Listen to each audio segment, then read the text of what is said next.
سورہ 8ویں پارے میں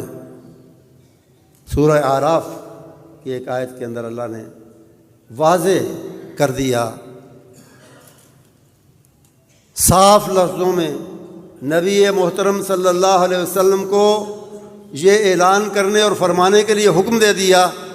کہ قل من حرم زینت اللہ التی اخرج لعبادہ والطیبات من الرزق، اے نبی ان سے پوچھیں، سوال کریں لوگوں سے کہ کس نے حرام کی ہے دنیا کی زیب و زینت اور وہ پاکیزہ چیزیں کھانے پینے کی جو اللہ نے بنائی ہیں اور پیدا کی ہیں، کس نے حرام کی ہیں؟ اسے کہتے ہیں استفہام انکاری، یعنی ایسا سوال جس کی نفی اس کے اندر چھپی ہو،